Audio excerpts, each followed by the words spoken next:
Hello friends, welcome again. आज हम बच्चों करेंगे एक्सरसाइज 3.5। इसके अंदर हमारा एक नया कंसेप्ट आएगा। हमारे पास जो pair of linear equations in two variable है उनको सोल्व करने का हमारे पास एक नया मेथड आएगा जिसका नाम है क्रॉस मल्टीप्लिकेशन मेथड। इससे पहले हमने तीन मेथड किए बच्चों। एक मेथड है हमारे पास ज्योमेट्रिकल मेथड जिसके अंदर आता है ग्राफिकल मेथड, ये हमने किया जिसके अंदर हम ग्राफ बनाते हैं। फिर हमारे पास अलजेब्राइक मेथड्स आते हैं और उन अलजेब्राइक मेथड के अंदर हमने एक सब्स्टिट्यूशन मेथड किया। फिर इसके बाद हमने एलिमिनेशन मेथड किया।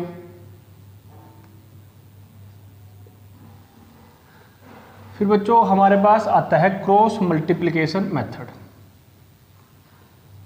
आज हम इस क्रॉस मल्टीप्लिकेशन मेथड पे करेंगे। तो ये जो हमारे पास मेथड है ये हमारे पास क्या है, पेयर ऑफ लीनियर इक्वेशंस जो आती है उनको सोल्व करने के मेथड है। और उन मेथड्स को अगर हम दो मोटे मोटे कैटेगरी में डिवाइड करें, दो बेसिक हम उसको कैटेगरी में डिवाइड करें, तो हमारे पास आते हैं ज्योमेट्रिकल मेथड और अलजेब्राइक मेथड। ज्योमेट्रिकल मेथड के अंदर हमारे पास सिर्फ एक ही मेथड आता है जिसका नाम है ग्राफिकल मेथड, और अलजेब्राइक मेथड के अंदर तीन मेथड आते हैं। क्या है? Substitution method, elimination and cross multiplication method. और इन तीन मेथड्स के बारे में तो हमने सम कर लिया, हम इनको स्टडी कर चुके हैं। आज जो हमारे पास एक्सरसाइज है उसके अंदर हमारे पास क्रॉस मल्टीप्लिकेशन मेथड आएगा। ये भी हमारे पास पेयर ऑफ लीनियर इक्वेशंस को सोल्व करने का ही है। इसके लिए बस आपको एक छोटा सा कंसेप्ट याद रखना पड़ेगा, ठीक। उसके बाद बिल्कुल आसान है, बिल्कुल आसान है। देखिए, जैसे मैंने कोई भी एक पेयर लिया, अपने आप ही मैंने ये लिख दिया, ये मैंने एक pair of linear equations in two variable लिखी है। ये है बच्चों। अब इसको हम क्रॉस मल्टीप्लिकेशन मेथड से सोल्व करेंगे। तो हमें क्या करना है, हम पहले x लिखते हैं यहाँ पे, फिर y लिखते हैं और फिर 1 लिखते हैं। x और y किस लिए? जो हमारे पास वेरिएबल थे। x और y वेरिएबल है तो हमने x और y लिख दिया यहाँ पे, और यहाँ पे कोई वेरिएबल नहीं है तो हमने 1 लिख दिया। अब बच्चों इसके बाद हम क्या करेंगे, बिल्कुल सिंपल है। देखना कि x के लिए हमें क्या करते हैं, इन इक्वेशंस में से जो हमारे पास ये नंबर्स लिखे हुए हैं विद साइन, इनको हम आइडेंटिफाई करते हैं, ठीक। अब x के लिए हम क्या करेंगे, इसको छोड़ देते हैं। तो हमारे को 4 नंबर दिखाई दिए। नंबर 1 4 -7 4 -8।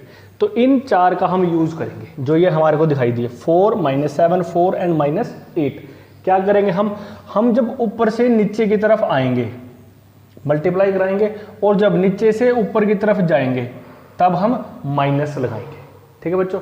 मल्टीप्लाई हमें कराने, जब ऊपर से नीचे आएंगे तो प्लस और नीचे से ऊपर जाएंगे तो माइनस। तो ये क्या बनेगा हमारे पास, देखें, इसको हम छोड़ देते हैं। तो यहाँ क्या बचा हमारे पास 4, नीचे आएंगे फिर नीचे क्या है -8 है, मल्टीप्लाई करा दी हमने। अब हम ऊपर से नीचे आ चुके हैं तो नीचे से ऊपर जाएंगे तो साइन क्या आएगा, माइनस का। तो क्या है हमारे पास 4 है और ऊपर क्या है -7। तो बच्चों ये अगर आपको पता लग गया तो हमारा सम हो जाता है, ठीक है। क्या किया हमने, 4 × -8 माइनस, क्योंकि हम कहाँ हैं, बॉटम पे हैं। फिर 4 × -7, माइनस ऑलरेडी है हमारे पास। फिर ऐसे ही हम काम करेंगे बच्चों किसके लिए, y के लिए। y के लिए हमारे पास ये है तो हम इसको छोड़ देते हैं। तो हमारे को ये यहाँ से दिखते हैं 2 -7 3 एंड -8। अब y के केस में हमारे पास थोड़ा सा डिफरेंट करते हैं हमने पहले क्या किया था, हम यहाँ से ऊपर से आए थे हम मल्टीप्लाई करते हुए, लेकिन इसमें हम उल्टा करेंगे, ठीक है। हम क्या करेंगे, बैक साइड से मल्टीप्लाई कराएंगे। कहाँ से मल्टीप्लाई कराएंगे, बैक साइड से। तो बैक साइड से क्या आएगी हमारे पास, करने को तो हम पहले ही यहाँ से करते 2 × -8, लेकिन ऐसे नहीं करेंगे। तो कहाँ से करेंगे, यहाँ से करेंगे हम 7 × 3 -7 × 3, फिर आएगा माइनस, फिर 2 × -8। यहाँ आपको थोड़ा सा ध्यान रखना है किसमें, y वाले केस में। इन जनरल हम मल्टीप्लाई यहाँ से स्टार्ट करते हैं, ठीक है, लेकिन y के केस में हम उल्टा स्टार्ट करेंगे। आनी कहाँ से चाहिए थी, 2 × -8 -3 × -7, ये आनी चाहिए थी, लेकिन हमने ऐसे नहीं की। तो हमने कहाँ से किया, -7 × 3, फिर -2 × -8, ऐसे हमने मल्टीप्लाई किया। अब बच्चों सिर्फ y के केस में है ये, इसके बाद क्या बचता है, 1 बचता है। इसको हम बिल्कुल सिंपल ट्रीट करेंगे। y के लिए देखें, अब इसको हम छोड़ देते हैं, जो ये हमारे पास यहाँ से दिखाई दिया। अब ये है हमारे पास, इनको छोड़ दो तो क्या दिखाई दिया हमें, यहाँ से ये 4 नंबर दिखाई दिए हमें, 2, 4, 3 एंड 4। इनकी मल्टीप्लाई करा दो। और फिर वही एक normal procedure, 2 into 4 minus 3 into 4, तो ये आ जाता है बच्चों हमारे पास। इसको हम ऐसे मल्टीप्लाई करके लिख देते हैं, फिर जैसे ही सोल्व करेंगे हमारे पास आंसर आ जाएगा। अब जो ये x है देखें क्या आया, -32 और माइनस इंटू माइनस प्लस, ये आ गया हमारे पास। और यहाँ y रखा हुआ है ऑलरेडी, -21 प्लस 16, और यहाँ क्या आएगा हमारे पास, ये 8 माइनस 12, ये आ गया बच्चों हमारे पास। अब हम जो ये जैसे हमने यहाँ पे किया, इसके नीचे ये मल्टीप्लाई किया और यहाँ लिखा हमने इनको, मैं इसको भी ऐसे ही लिख सकता हूँ। इसको मैं ऐसे कैसे लिख सकता हूँ, अगर मैं यहाँ से माइनस कॉमन ले देता हूँ, क्या करता हूँ, माइनस को मैं कॉमन ले देता हूँ। देखिए एक बार मैं यहाँ करके दिखाता हूँ आपको। मैंने क्या किया, माइनस कॉमन ले दिया, मैंने ऊपर माइनस लगा दिया। तो अब मैं क्या करता हूँ, मेरे को मल्टीप्लाई तो करनी थी कहाँ से, y के लिए मेरे पास कौन कौन से नंबर थे, 2, -7, 3 एंड -8। पहले तो हमने मल्टीप्लाई यहाँ से की थी, -7 इंटू 3 माइनस ऑफ 2 इंटू -8, ठीक। लेकिन जब मैं यहाँ पे ऊपर माइनस से मल्टीप्लाई करा देता हूँ, y की जगह पे -y लिखता हूँ, तो एक सिंपल फॉर्मेट वही जो x के लिए किया था और वही जो हमने 1 के लिए किया था वही करते हैं। देखिए क्या आएगा, 2 की मल्टीप्लाई कराएंगे -8 के साथ, फिर माइनस इसकी मल्टीप्लाई यहाँ होगी, फिर क्या आएगा, 3 की मल्टीप्लाई कराएंगे -7 के साथ, तो ये आ जाता है बच्चों हमारे पास, क्या आएगा, -16 प्लस 21। देखिए ध्यान से, फिर मेरे पास क्या है, ऊपर माइनस है, इसको अगर मैं सोल्व करता हूँ तो मेरे पास क्या आता है, -y/5, और मैं अगर इसको सोल्व करता हूँ तो मेरे पास क्या आता है, y/-5। इसको भी मैं दोबारा क्या लिख सकता हूँ, y को माइनस को मैं बीच में लिख सकता हूँ और इसको भी माइनस के साइन को मैं बीच में लिख सकता हूँ। तो देखो बच्चों सेम, ये हमारे पास सेम ही आता है, ये वही क्वेश्चन है बच्चों। तो हम क्या करेंगे, यहाँ पे मैंने आपको दोनों के दोनों तरीकों से करके दिखा दिया। एक जो हमारा फॉर्मल वे है, दूसरा जिसके अंदर हम एक ही फॉर्मेट में चलते हैं। हम कौन से मेथड को ऑप्ट करेंगे, जो एक ही फॉर्मेट में आएगा। एक ही फॉर्मेट में क्या आएगा हमारे पास, एक बार दोबारा फिर देखें आप लोग,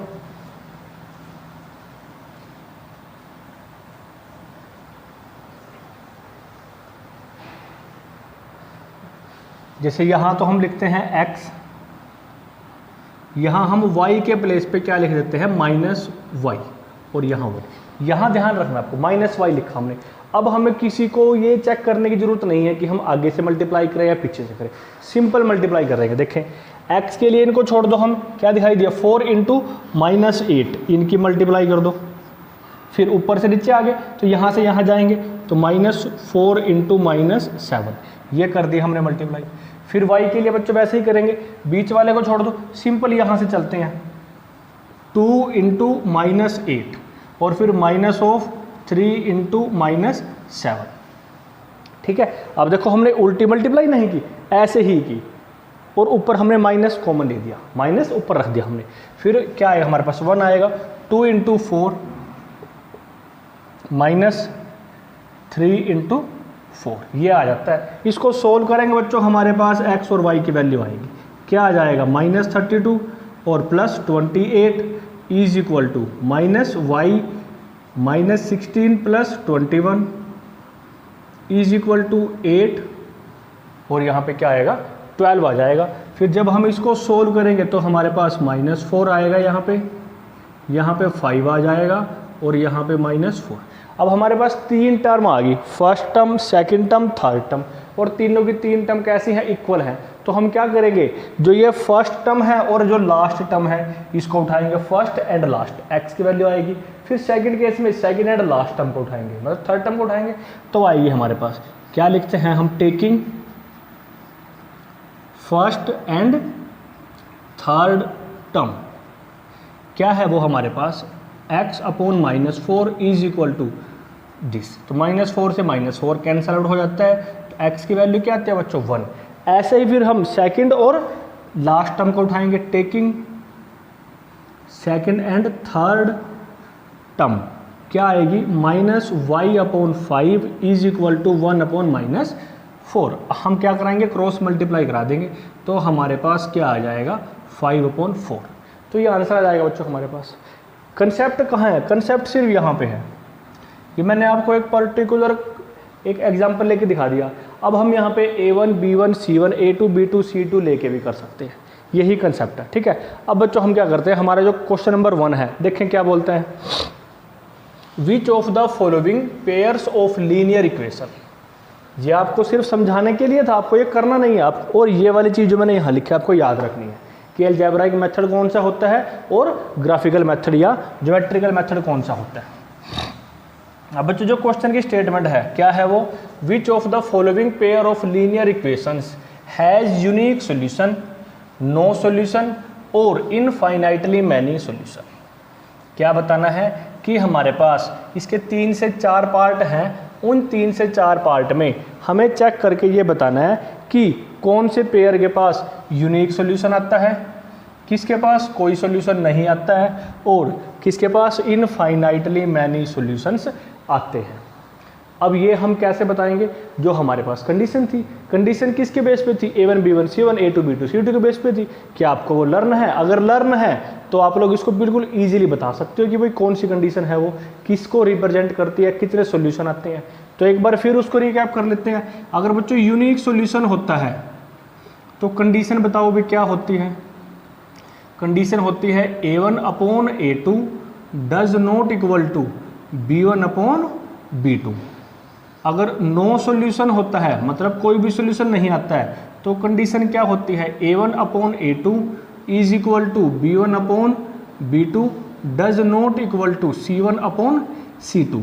अगर इनफाइनाइटली मैनी सॉल्यूशन होते हैं तब क्या होता है, तीनों इक्वल हो जाते हैं। A1 upon A2 is equal to B1 upon B2 is equal to C1 upon C2। तो ये कंडीशन आपको याद रखनी है बच्चों। यूनिक सॉल्यूशन है तो इंटरसेक्टिंग लाइन्स होंगी, ठीक है, कंसिस्टेंट होंगी और डिपेंडेंट होंगी। अगर ये है हमारे पास नो सॉल्यूशन है तो पैरेलल लाइन्स होंगी, इनकंसिस्टेंट होंगी, इंडिपेंडेंट होंगी। इनफाइनाइटली मैनी सॉल्यूशन है, कोइंसिडेंट लाइन्स होंगी, कंसिस्टेंट होंगी, डिपेंडेंट होंगी। हमें बच्चों सब पता है ये। अब क्वेश्चन देखते हैं और करते हैं। तो पहला पेयर क्या है हमारे पास, ये बोलता है हमारे को गिवन, आपको ये पूरा लिखना है, given pair of linear equations in 2 variables. ये लिख दिया भाई हमने।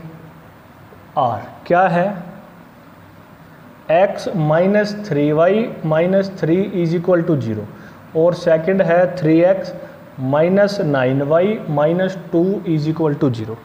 तो ये स्टेटमेंट है बच्चों, इसको बताना है सबसे पहले तो कि वो किस तरह के सॉल्यूशन को रिप्रेजेंट करती है।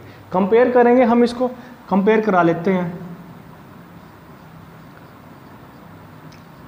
कंपेयरिंग इट विद, किसके साथ कंपेयर करेंगे, यहाँ लिख देते हैं नीचे, A1x plus B1y plus C1 is equal to 0 and A2x plus B2y plus C2 is equal to 0। तो कंपेयर करके हमें क्या मिल जाता है, A1 B1 C1। A1 क्या मिला हमारे पास, x का कोफिशिएंट जो फर्स्ट इक्वेशन में, B1 है हमारे पास -3, C1 है -3। फिर A2 निकालते हैं, A2 क्या आ गया, 3 आ गया। B2 निकालते हैं, -9 आ जाता है। फिर C2 निकालते हैं, C2 क्या आता है, -2 आता है। ये आगे बच्चों हमारे पास, लेकिन हम तो इस तरह से उनका रेशो फाइंड आउट करेंगे। करते हैं रेशो हम फाइंड आउट यहाँ पे। नाउ A1 अपॉन A2 क्या बनता है, 1/3, कोई कैंसिल आउट नहीं होता तो यही है। फिर क्या निकालते हैं, B1 अपॉन B2, ये क्या आता है, -3 अपॉन -9, माइनस से माइनस कैंसिल आउट हो जाता है और 3 पे ये कैंसिल होता है। तो B1 अपॉन B2 क्या आ गया, 1/3 आ गया। फिर दोबारा हम C1 अपॉन C2 निकालते हैं बच्चों। C1/C2 क्या आता है -3/-2, माइनस से माइनस कैंसल आउट, तो क्या आ गया 3/2 आ गया। अब यहाँ से हमें पता लग गया कि कौन किसके इक्वल है। कौन कौन इक्वल दिखा बच्चों हमें, A1/A2 और B1/B2 equal, but not equal to C1/C2। Condition देखो कौन सी है, नो सॉल्यूशन की कंडीशन है। नो सॉल्यूशन का मतलब क्या है, पैरेलल लाइन है। पैरेलल लाइन का मतलब क्या, कहीं पे इंटरसेक्ट नहीं करेगी, कहीं पे इंटरसेक्ट नहीं करेगी, इसका मतलब क्या, कोई भी सॉल्यूशन नहीं आएगा। ठीक है, तो ये हमें इस पर लिख देना है। ठीक है, क्या लिखेंगे हम, यहाँ से लिख दें, यहाँ से लिख देते हैं, since A1/A2 is equal to B1/B2 does not equal to C1/C2, therefore given pair of linear equations in two variable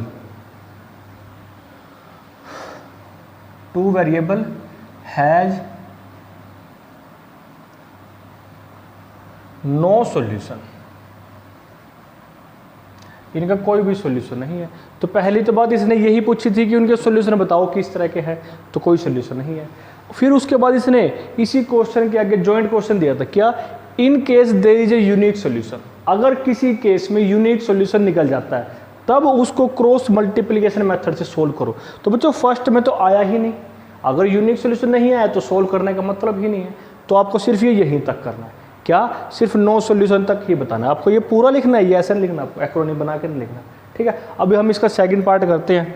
second part बच्चों हमारा ऐसे ही है, कंपेयर कराएंगे, A1 B1 C1 सब कुछ फाइंड आउट कर लेंगे हम। फिर उसके बाद देखते हैं कि क्या आता है हमारे पास।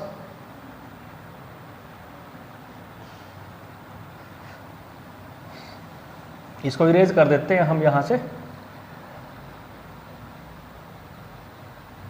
ये मैंने जान के इसमें थोड़ा थोड़ा सा किया क्योंकि हम यहीं पे अपना नेक्स्ट सम कर लेंगे। कंडीशन आपको याद है ही, देखिए फिर क्या आता है हमारे पास। सेकंड पार्ट इसका क्या बोलता है, 2x + y is equal to 5, 3x + 2y is equal to 8। तो ये क्वेश्चन है बच्चों।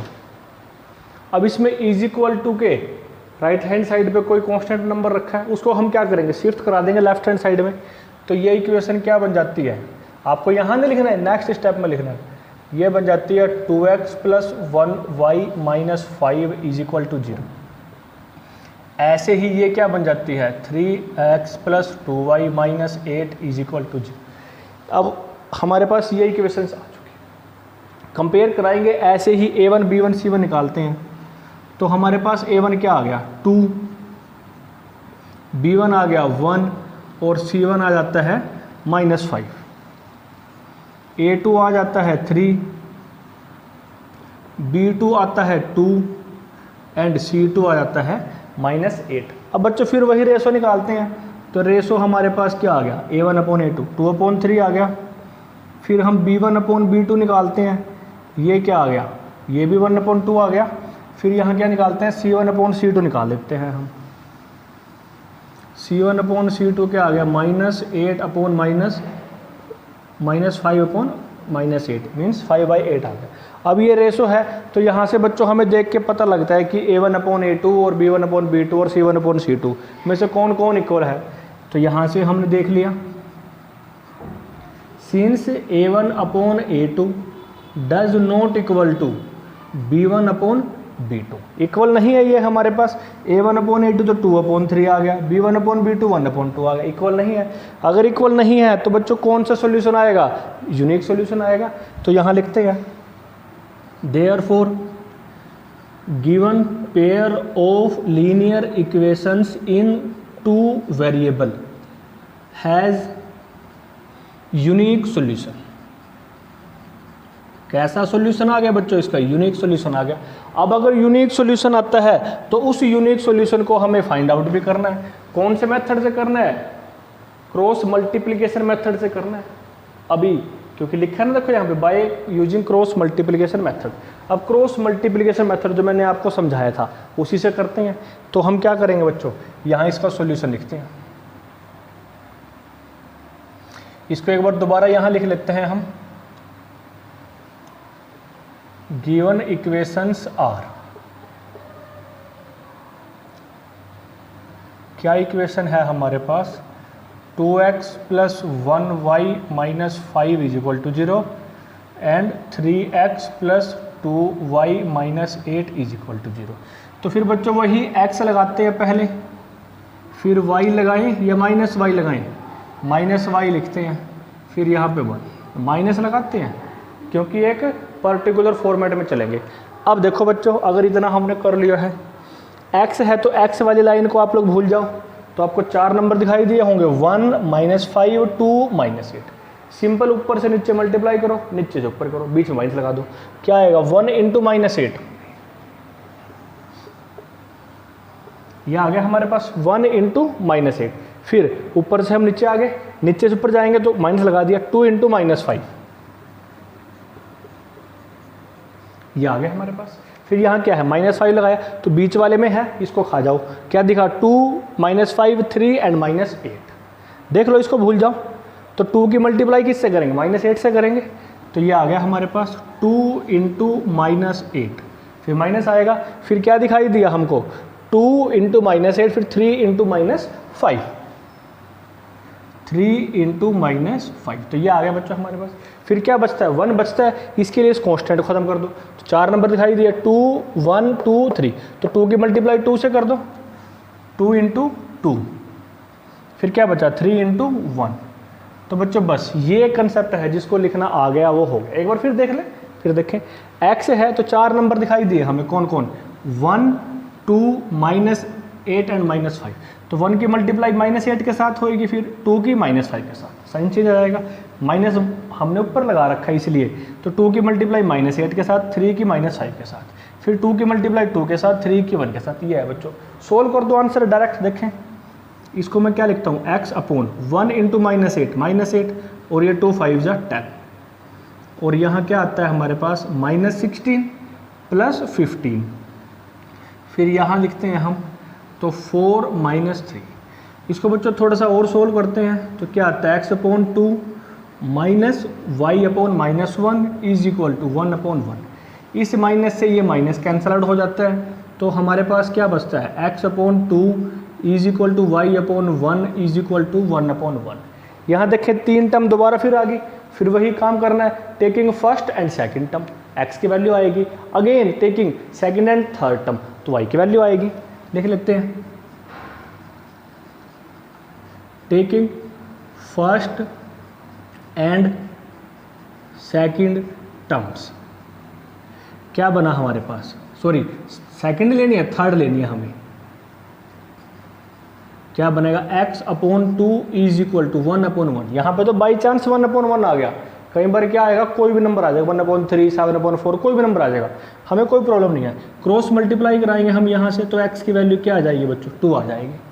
फिर ऐसे ही क्या करते हैं हम, इसके नीचे लिखना है, स्पेस का मैं इसलिए मैं यहाँ लिख रहा हूँ, taking second and third term, taking second and third term, क्या बनेगा वो, y / 1 = 1/1। जैसे ही क्रॉस मल्टीप्लाई कराएंगे तो वैल्यू क्या आ जाएगी, 1। y हमारा 1 आ गया, x हमारा 2 आ गया बच्चों, सिंपल आंसर आ गया हमारे पास। फिर नीचे लिख देते हैं हम, दस solution of given pair of linear equations in 2 variable is, क्या सॉल्यूशन आया, x = 2 एंड y = 1। ये आंसर है बच्चों। आप लोग इसको वेरीफाई भी करके देख सकते हो, x की जगह पे 2 और y की जगह पे 1, on the spot equation put कर दो, अगर लेफ्ट और राइट इक्वल आती है तो सही है, वरना गलत है। देखें क्या आएगा, x की जगह पे 2 रखना है हमें, 2 2 = 4 और 1 5 + 5 - 5 0, ठीक है। यहाँ देखते हैं, 6 + 2 8 और -8 0, ठीक है बच्चों, ये क्वेश्चन है हमारा। अब बच्चों इसके हमारे पास 2 पार्ट हो रहे हैं, क्वेश्चन नंबर इसका पार्ट नंबर 3 और पार्ट नंबर 4। को मिला के कंप्लीट क्वेश्चन हो जाता है हमारा, ये ही करना है आपको, ठीक है।